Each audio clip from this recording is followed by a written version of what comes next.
राजस्थान के अंदर एक तरफ बीजेपी पार्टी, दूसरी तरफ कांग्रेस पार्टी, तीसरी तरफ इस बार चुनाव के अंदर आम आदमी पार्टी भी राजस्थान के अंदर प्रवेश कर चुकी है।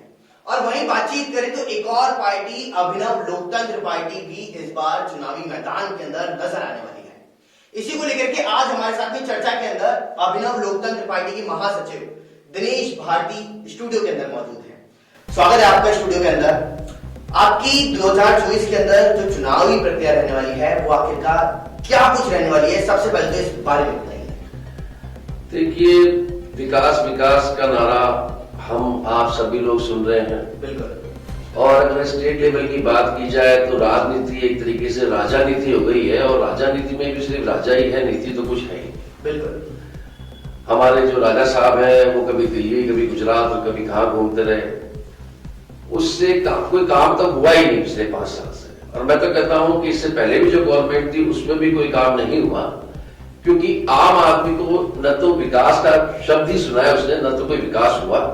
पेंशन वाला आज भी पेंशन के लिए परेशान है, रोड आज भी नहीं बन रहे हैं, कानून व्यवस्था बिल्कुल खत्म है। तब हमने सोचा कि परिवर्तन आना चाहिए। बिल्कुल।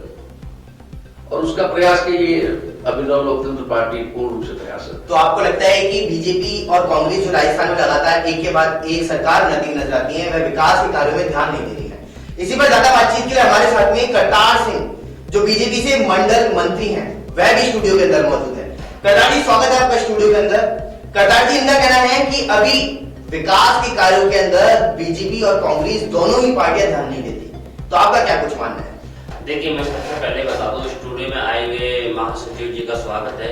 और अभिनव लोकतंत्र पार्टी यानी ये चौथी पार्टी है राजस्थान में। बिल्कुल। सबसे बड़ा मैं आपको बता दूं कि 5 साल की मैं कह नहीं सकता, क्योंकि 5 साल से जो अभी सरकार है वो कांग्रेस सरकार है। पिछली अगर सरकार पर अगर उंगली उठाते हैं अभिनव लोकतंत्र पार्टी के जो महासचिव जी, तो मैं आपको बताना चाहूंगा कि फर्जी साइन करके किसी की पेंशन कौन उठा लेता था, किसी का साइन करके बैंक से पैसा कौन निकाल लेता था। आज आपको पता है हमारे जो प्रधानमंत्री जी है वो आपसे भी प्रधानमंत्री जी है, और उन्होंने कुछ ऐसा किया, आपको पता है बिना आधार बिना सिग्नेचर कोई पैसा नहीं निकाल सकता। क्या कांग्रेस के राज में, क्या अभिनव लोकतंत्र पार्टी के राज में देखने को मिलेगा?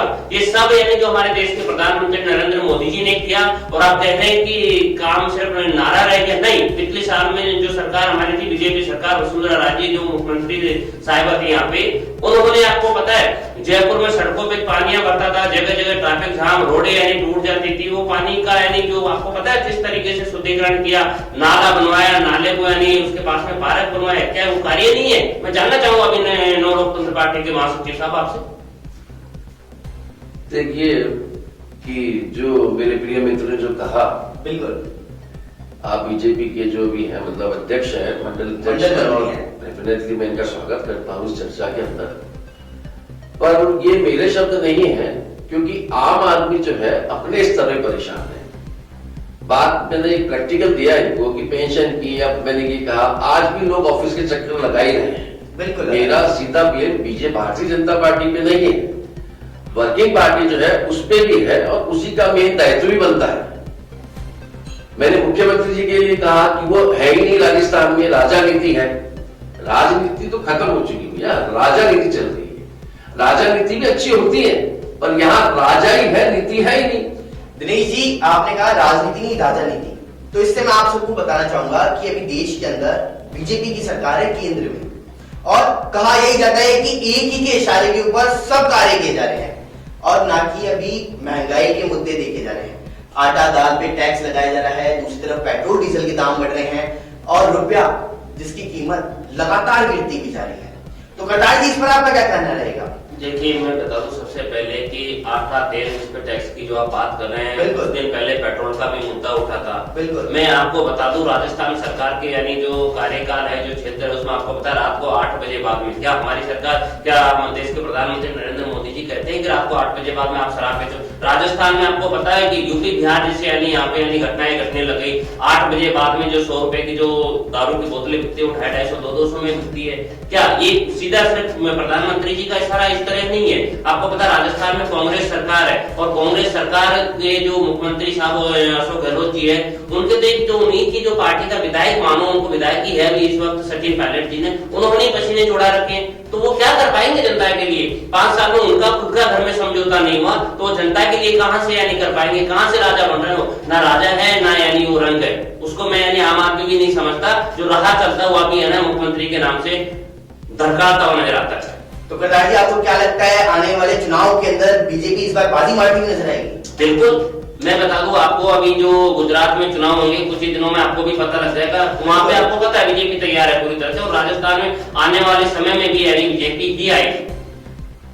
जैसा कि आपने सुना कि उनका तो कहना है कि बीजेपी आने वाली है, आपकी पार्टी इस बार पहली बार मैदान में आई है, तो क्या आपको इनसे कड़ी टक्कर मिल सकती है या आप इनको कड़ी टक्कर देने लायक इस बार मैदान में अपने ऐसे उम्मीदवार उतारेंगे? देखिए जी, ये बहुत बड़े लोग हैं, इनकी बड़ी बातें हैं, बिल्कुल, तो मैं इनके लिए तो कुछ नहीं कह सकता, क्योंकि यहाँ वैचारिक मतभेद है। बिल्कुल, हम लोग वैचारिक मतभेद रख सकते हैं, वो इनको भी अधिकार है, मुझे भी अधिकार है, पर हम लोग अभिनव लोकतंत्र पार्टी जो प्रयास कर रही है, हम जुड़ना चाहते हैं पब्लिक से, हम लोगों से जुड़ना चाहते हैं, तो हम नीचे जमीनी स्तर से काम कर रहे हैं। हम वहां से पकड़ना चाह रहे हैं कि किसका काम नहीं हो रहा है। क्षेत्र का एमएलए क्षेत्र में क्यों नहीं जा रहा है? क्षेत्र के जो एमएलए हैं, चाहे वो बीजेपी के हैं या कांग्रेस के हैं, उनके जो फंड्स हैं 50% फंड्स वापस जाते हैं। बिल्कुल, वो क्यों नहीं खर्च हो रहे हैं? कहीं बोरिंग की आवश्यकता है, बोरिंग क्यों नहीं लग रहा है? वो फंड रिवर्स क्यों हो रहा है?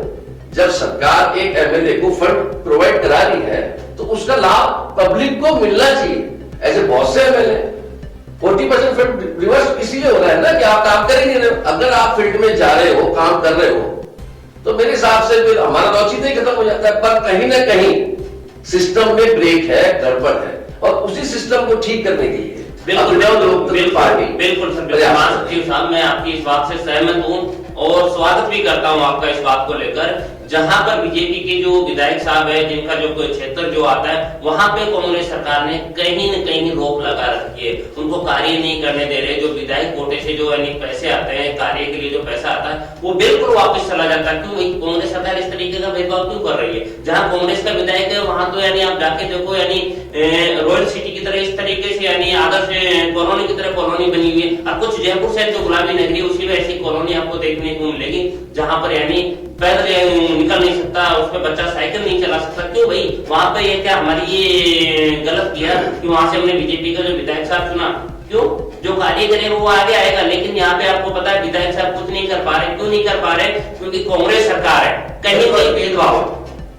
आपका कहना सही है करतार जी, और आपका भी कहना सही है दिनेश जी, कि अभी विधायक अपने अपने क्षेत्र के अंदर नहीं जा रहे हैं और जनता से रूबरू नहीं हो रहे हैं, बल्कि कुर्सियों के ऊपर बैठ करके अपनी सैलरी गिन रहे हैं। देखा जाए तो अभी राजस्थान के अंदर अगले साल ही चुनाव है और ज्यादा समय नहीं बचा है।